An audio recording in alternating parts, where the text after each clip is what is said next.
खरं तर अशाच कार्यक्रमामध्ये म्हणजे मी आणि माझे वडील आनंद शिंदे म्हणजे मी त्यांना खूप महिन्यानंतर बघतोय. आमची भेटच होत नाही आणि मला माहिती होतं की आज ते मला इथे भेटू शकतात. म्हटलं चला त्यांना आज इकडे भेटूया. ऊर्जा देणारा आहे हा सूर्य. जरी मावळला असला तरी आपल्या पिढ्याचा अंधार दूर आपल्याला प्रकाशमान केलेला हा दिवस आहे. आणि खरं तर अशाच कार्यक्रमामध्ये म्हणजे मी आणि माझे वडील आनंद शिंदे म्हणजे मी त्यांना खूप महिन्यानंतर बघतोय. आमची भेटच होत नाही आणि मला माहिती होतं की आज ते मला इथे भेटू शकतात. म्हटलं चला त्यांना आज इकडे भेटूया.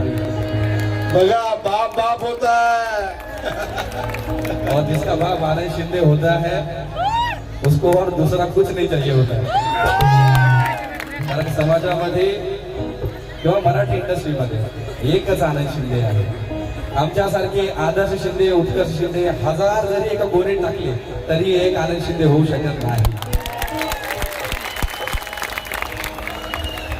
त्यांची एक न्यूज मी प्रवासात असताना तर तुम्ही सर्वांनी न्यूज पाहिली असेल की माझ्या वडिलांचं म्हणणं आहे, मागणी आहे.